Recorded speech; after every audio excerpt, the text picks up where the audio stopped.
Ricardo. Amén. Que Dios le bendiga en esta tarde. ¿Cuántos tienen hambre de escuchar la palabra del Señor? Yo tengo hambre de escuchar la palabra del Señor. Bueno, pues decía nuestro pastor un salmo que dice: mis ojos pondré sobre los fieles de la tierra. Los que andan en el camino de la perfección, estos me servirán. Entonces, pastor, obreros, iglesia, ancianos, para servir al Señor tienen que ser fieles y andar en el camino de la perfección. Amén. Amén. Entonces, dile al que tienes al lado, dile: eres instrumento útil en las manos del Señor. Hoy tengo un mensaje muy sencillo, pero muy de Dios. Y hay veces que la palabra, como a veces digo, a veces la palabra es un antibiótico, a veces una vacuna y a veces un sobre de azúcar. Porque había un gitanico en la puerta de una iglesia que se mareó y empezó a buscarse así en el bolsillo, y los gitanos: corre, corre, la pastilla del corazón. Y el otro: no, la pastilla de la tensión. Y lo que tenía el gitano en el bolsillo era un sobre de azúcar, porque le había dado un bajón de azúcar. Y creo que la palabra hoy es un sobre de azúcar. Y es que eres instrumento útil en las manos del Señor. Vamos a leer la palabra del Señor que se encuentra en Hechos capítulo 9, versículo 10 en adelante. Y dice la palabra del Señor: había entonces en Damasco un discípulo llamado Ananías, a quien el Señor dijo en visión: Ananías. Y él respondió: heme aquí, Señor. Y el Señor le dijo: levántate y ve a la calle llamada derecha y busca en casa de Judas a uno llamado Saulo de Tarso, porque él ora. Y ha visto en visión a un varón llamado Ananías que entra y le pone las manos encima. ¿Para qué? Para que recobre la vista. Entonces Ananías respondió: Señor, he oído hablar mucho acerca de este hombre. Escuchad bien. Cuántos males les ha hecho a sus santos en Jerusalén. Y aún aquí tiene autoridad de los principales sacerdotes para prender a todos los que invocan su nombre. Y el Señor le dijo: ve, porque instrumento escogido me he.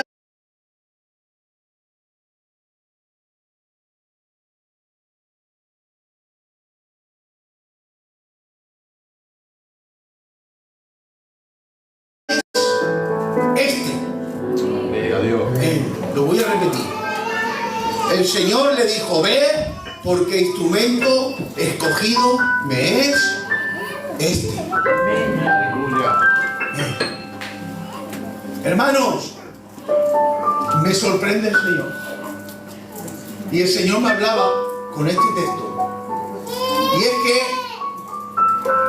el Señor necesitaba, para lo que tenía que ejecutar y predicar a los gentiles, y poder predicar a los reyes, y poder predicar a los hombres que tenían conocimiento de la ley de la Torá, necesitaba un hombre como Saulo de Tarso. Pedro, un hombre criado a los pies de Gamaliel, era experto en la Torá, conocía todos los preceptos, las leyes, conocía la ley. Era un hombre que tenía un corazón de valentía.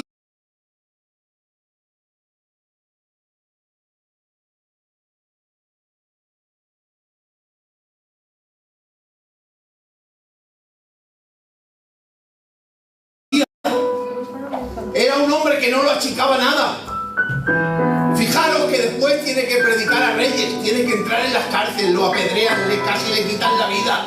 Y era un hombre que todas esas cualidades las necesitaba el Señor para el beneficio de la obra. Pero claro, el que tú tengas cualidades no le sirven al Señor si primeramente no son tratadas, limpiadas y ungidas. Es por eso que el Señor tiene que tener un encuentro camino a Damasco en el capítulo 9 de Hechos. Iba Saulo de Tarso aún respirando amenazas de muerte contra la iglesia del Señor. Iba camino a Damasco y dice que lo rodeó una luz. Y lo tiró, dicen los historiadores, que lo tiró del caballo. Porque Saulo de Tarso tenía muchas cualidades, pero tenía muchas cosas que debía de quitarse de encima. Porque el caballo representaba la soberbia que tenía Saulo de Tarso. Los israelitas, cuando conquistaban tierras, no podían quedarse con los caballos. Y si se los quedaban, le tenían que, para que los caballos no sirviesen para la guerra. Porque Dios le decía: yo soy suficientemente para que vosotros os bastéis sin carros y sin caballos. Luchad porque yo estoy con vosotros. Y no les dejaba quedarse los caballos. Y entonces Saulo de Tarso vino a caballo, camino a Damasco. Y vino lleno de preceptos, de leyes. Vino un hombre con autoridad. Era de nacionalidad romana. Porque cuando lo apalearon, se dieron cuenta que era romano y lo tuvieron que soltar. Un hombre que tenía capacidades, hermano. Pero ahora se le aparece el Señor camino a Damasco y ve las cualidades de él, pero le dice: te tengo que tratar. Amén. Primeramente lo derriba del caballo. Después lo deja ciego para que dependiese totalmente del Señor.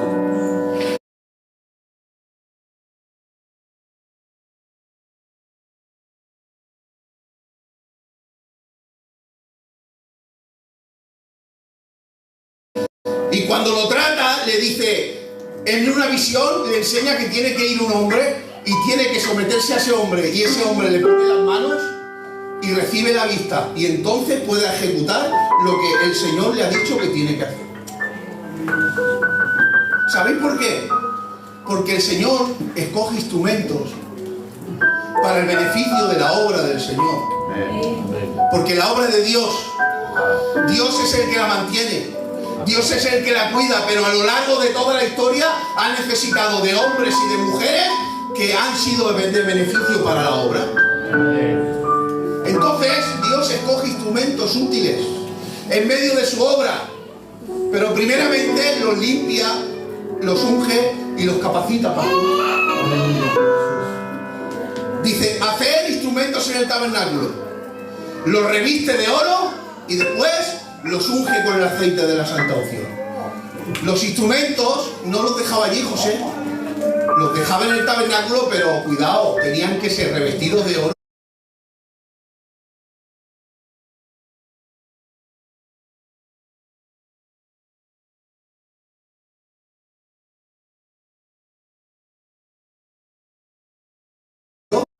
Y revestidos de unción para poder servir en el tabernáculo.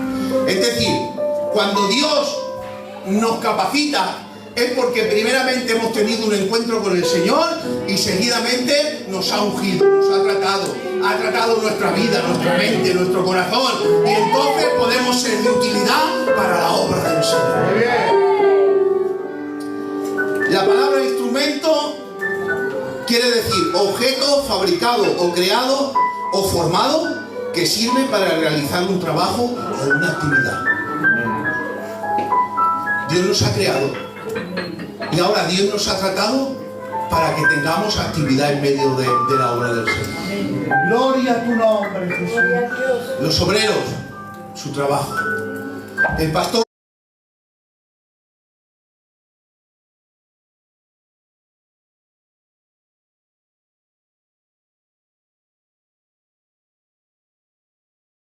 quedamos por un consejo de nuestros ancianos. Las ancianas, una palabra de amor a una hermana, la restaura. Amén. Es por eso que el Señor nos limpia, nos unge y nos capacita. Amén. Mirad de qué manera el Señor me ha hablado esta tarde. Primera de Samuel, capítulo 17, versículo 40. Voy a ir rápido porque después va a hablar la palabra de por sí. David llega al campo de batalla y se quiere enfrentar con Goliat. Y dice la palabra del Señor que se acerca al arroyo, al río, y cuando se acerca al río dice que coge 7 piedras de dentro del río. La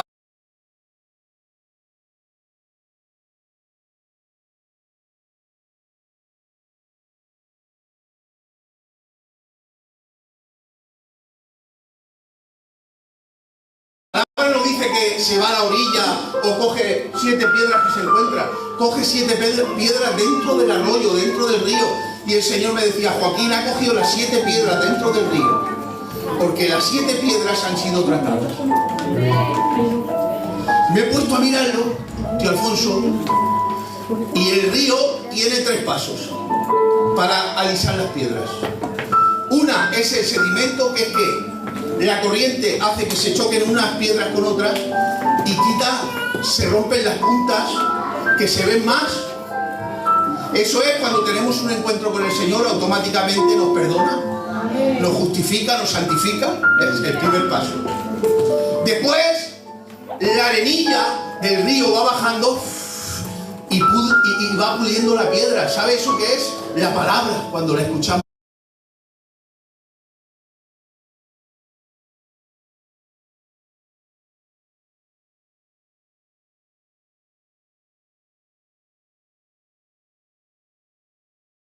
Nos va perfeccionando, nos va enseñando. Pero es que después llega el agua y es la que hace que la piedra esté pulida, esté redonda, vaya contra el viento.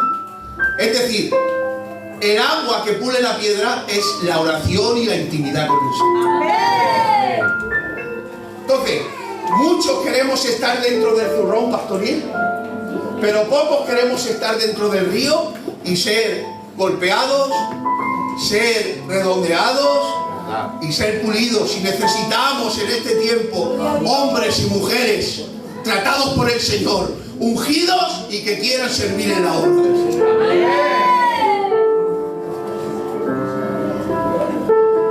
Mirad, me ha dicho el Señor, Joaquín, me lo ha dicho.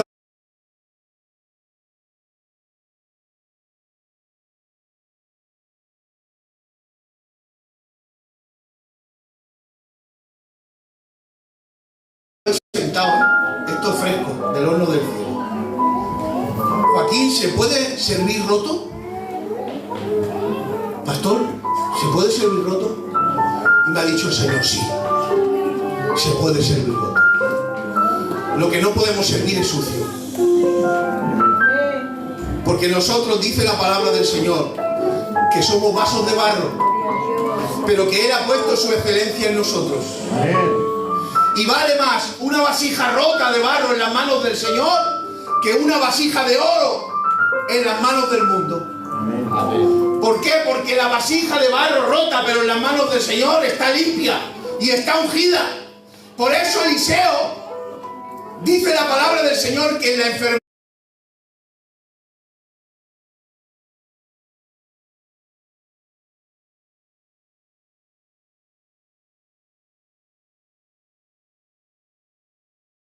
de la cual murió, que estaba moribundo, acostado en la cama, estaba a punto de partir, y vino un rey que le dijo, Eliseo, nos han sitiado, nos han rodeado y nos van a matar, levántate. Y Eliseo, aún moribundo en la cama, se levantó lleno de unción y solucionó el problema del rey. Pasó el tiempo y Eliseo murió. No, más aún, lo enterraron. Más aún, pasó un año y dice que iban unos hombres con un féretro, y al año vino una banda armada y los hombres aquellos se asustaron, soltaron el féretro, y aquel hombre que había fallecido dice que rodó colina abajo, rompió el sepulcro de Eliseo, entró, tocó los huesos de Eliseo y se puso en pie, se levantó y se fue a su casa.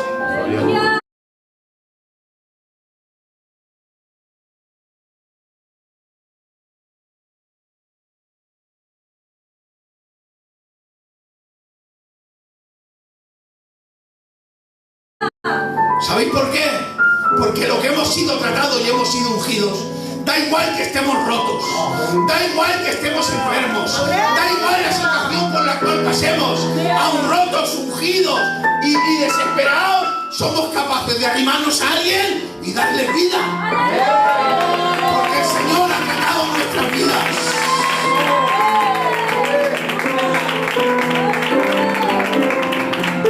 Los tratados y ungidos, aún rotos, son instrumentos útiles en las manos de Dios. Gloria a tu nombre, Jesús. Es que a veces decimos, Pero ¿cómo voy a servir yo en el coro? ¿Cómo voy a estar ahí en la iglesia?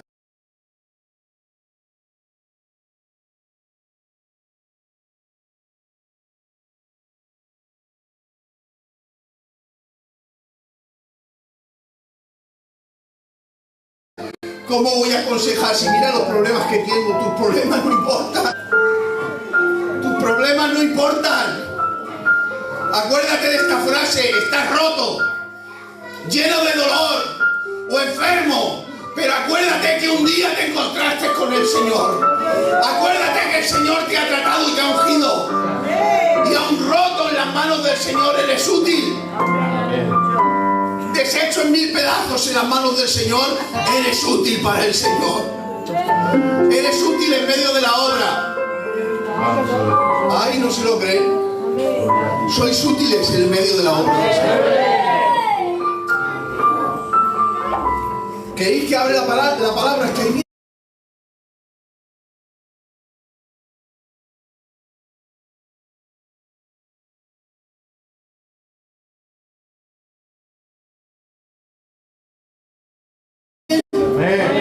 Yo estoy bien, ¿eh? Somos tratados. Somos ungidos, limpios. Aun rotos somos capaces de servir en la obra del Señor. Pero hay veces que nos creemos que no podemos, que no valemos, que no servimos.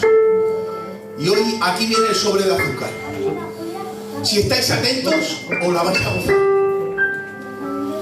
Algunos de los siervos, necesito que me ayudéis los siervos, coged los teléfonos, las Biblias. En el libro de Cantares, Cantar de los Cantares, capítulo 3, versículo 8. Estar atentos a la palabra del Señor, que va a predicar la palabra del Señor. ¿Lo tienes? Primero. Todos ellos tienen espadas, diestros en la guerra, cada uno su espada sobre su muslo, por los temores de la noche. Habla la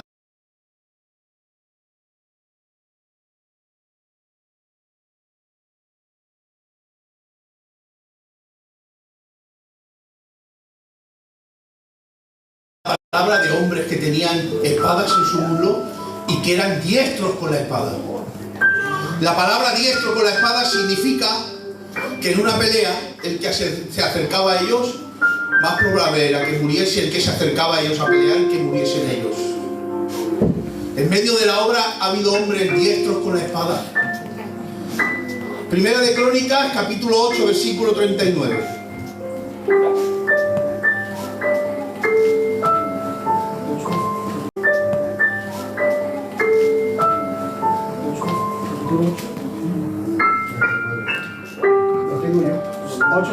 Sí, Primera de Crónicas. Y los hijos de Ser, su hermano Ulán, su primogénito Jehús, el segundo, y Felet, el tercero. Sigue. ¿Sigo? Y fueron los hijos de Ulán hombres valientes y vigorosos, flecheros diestros, los cuales tuvieron muchos hijos y nietos, 150. Todos estos fueron de los hijos de Benjamín.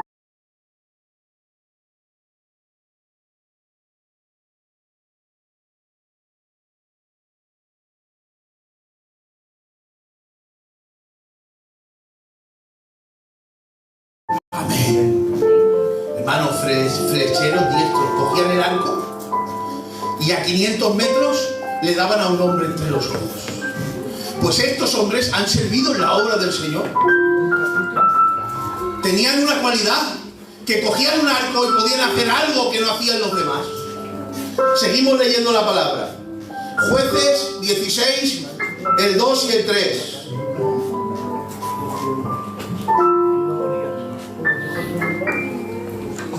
Pedro, tú busca Primera de Reyes 3, 9 al 12. Jueces 16, del 2 y el 3.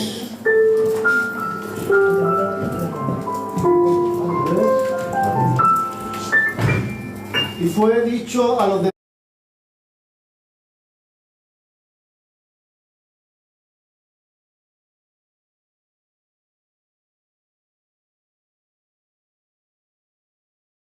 Gaza: Sansón ha venido acá. Y los rodearon y echaron toda aquella noche a la puerta de la ciudad. Y estuvieron callados toda aquella noche diciendo: hasta la luz de la mañana, entonces lo mataremos. Mas Sansón durmió hasta la medianoche, y a la medianoche se levantó y tomando las puertas de la ciudad, con sus dos pilares y su cerrojo, se la echó al hombro y se fue y la subió a la cumbre del monte que está delante de Hebrón. Hermanos, ha habido diestros con la espada, ha habido diestros con el arco, pero es que ha habido hombres fuertes como Sansón, que han sido capaces de coger las puertas de Gaza, que estudiando y leyendo comentarios, hermanos, pesaban 4 toneladas, 4.000 kilos, las puertas con los cerrojos y los pilares.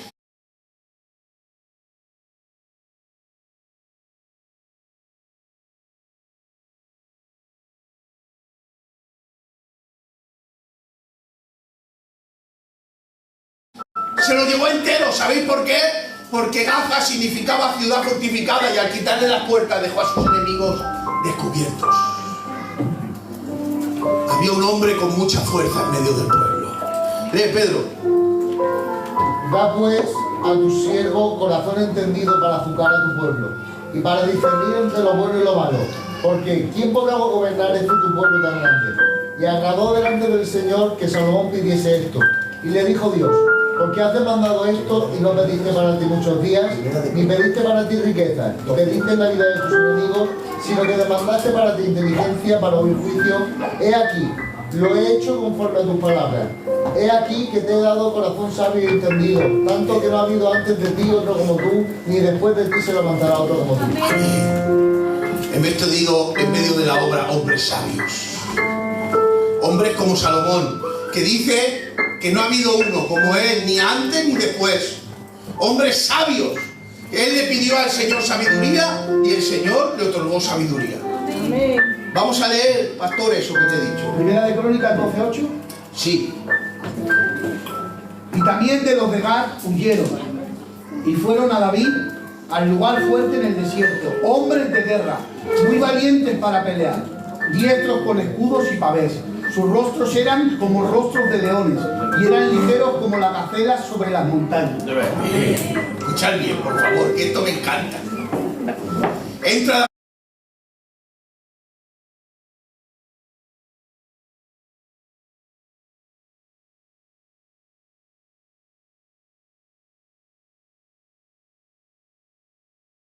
en guerra y se corre el rumor por todo Israel. Y vienen de los hombres de Gad, vienen 30 hombres. Y estos 30 hombres eran expertos con el escudo y la lanza. Pero no solo eso, tenían las barbas tan largas y el cabello tan largo que dice que su apariencia era como de leones. Y eran como gacelas, saltaban por las piedras y eran tan ágiles que dice la palabra que eran como gacelas. Hermanos, ¿cómo serían? Que cuando se los encuentra el rey David se asusta y le tiene que decir: ¿sois amigos o enemigos? ¿Venís a luchar conmigo o contra mí? Porque se pamó de aquellos hombres. Eran profesionales, con la lanza y con el escudo. Vamos a seguir leyendo. Primera de Crónicas 12:2.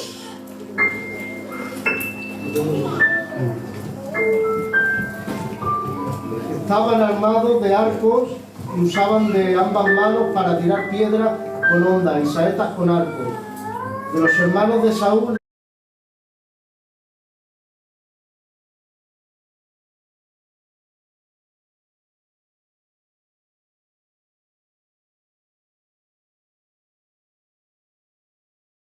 de Benjamín, el principal, Eliezer, después Joab, hijo de Sema, Nabatita, Eziel, Pelet, hijo de Azmaveth, Beraca, Jehú. Amén.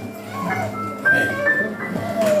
Hermanos, eran hombres que dice la palabra del Señor que lo mismo tiraban con la honda, con la derecha que con la izquierda.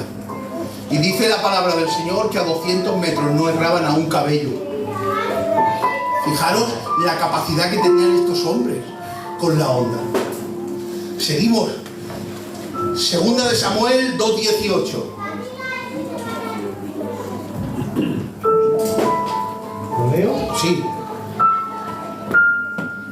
Estaban allí los tres hijos de Sarvia, Joab, Abisaí y Asael. Este Asael era ligero de pies, como una gacela del campo. ¿Ya? Dice que Asael ha sido el hombre más veloz de la tierra. Hermanos, a la carrera empezó a hablar con un contrario y aquel cogía que al final te voy a tener que matar. Y tuvo que clavarle una lanza por el costado porque era más veloz él que el caballo. Y este hombre servía en la obra del Señor. Pero aquí está el mensaje, hermanos. Hechos 9:36.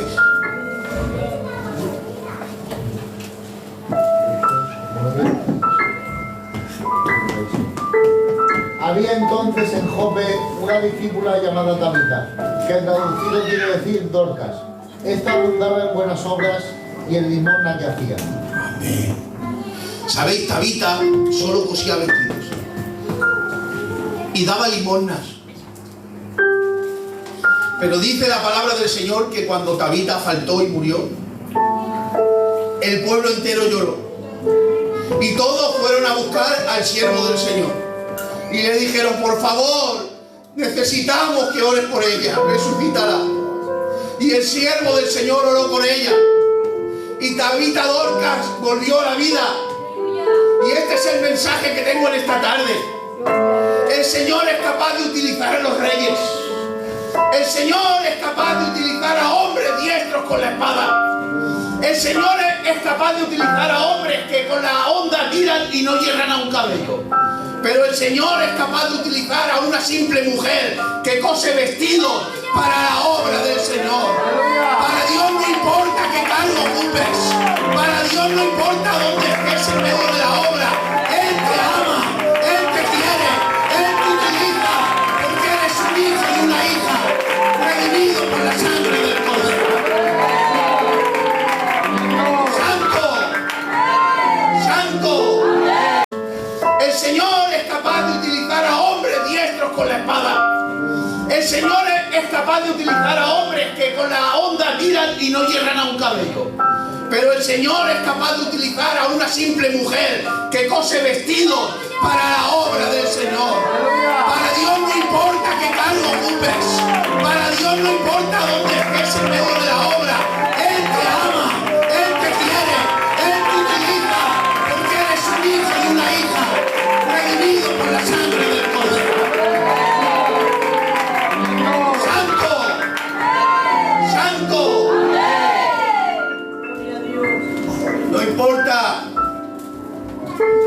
No importa que seas obrero, no importa que seas pastor, no importa que estés en el coro, no importa que seas músico, Dios te da el mismo valor. Dios te utiliza de igual manera. ¿Y qué? ¿Por qué, Joaquín? Porque ha sido tratado, porque ha sido limpiado, porque ha sido ungido. ¿Y sabes qué? Los que han sido tratados, limpiados y ungidos son instrumentos útiles en las manos del Señor.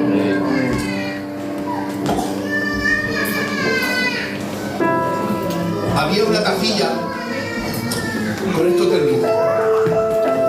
Había una tacilla en una aleja, Pedro. Y entró un matrimonio y vio la taza y se asombró y dijo, ¡ay, qué taza más bonita! Nunca he visto una taza tan bonita. Eran extremeños. A ellos les gustan mucho las tacinas. Y la taza le dijo, si tú supieras lo que he tenido que pasar para poder ser así. Y la taza le habló. Y me dijo, mira, me cogió, yo estaba en el barro y me cogieron y empezaron a pisarme, el maestro alfarero. Y yo le decía, ¿por qué me pisas? Me vas a matar. Y el maestro alfarero siguió pisándome y quitándome piedras. Después de eso me puso un torno a dar vueltas. Y me daba vueltas y vueltas y vueltas. Y yo le decía, me voy a marear, hombre, déjame ya, déjame tranquilo, sácame del torno. Y el alfarero. Después de eso, me formó. Me dio forma. Y yo le decía, me haces daño, pero el alfarero seguía trabajando. Después de eso, dice, me pintó de muchos colores, todos los colores que me ves. Y yo le decía, me estás asfixiando, hombre. Déjame ya, por favor, no me pintes más. Y el alfarero seguía trabajando.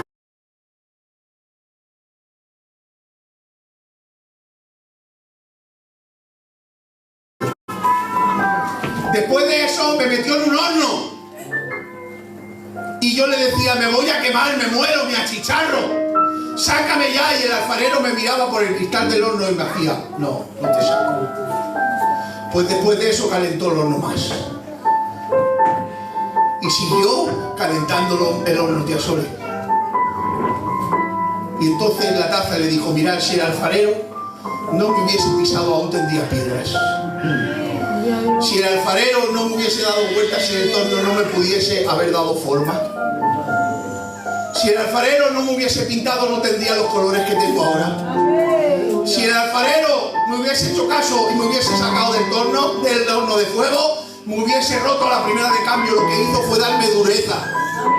Por eso me caigo al suelo y no me rompo ahora. ¿Sabéis por qué? Porque cuando el Señor te trata, a veces duele. A veces te duele el trato del Señor, porque el trato del Señor a veces duele. Pero déjame decirte que no te preocupes. En las manos del Señor vas a tener forma. En las manos del Señor vas a tener dureza. En las manos del Señor vas a tener color. Y si tú te dejas que el Señor te trate, te unja y te limpie, serás instrumento útil en la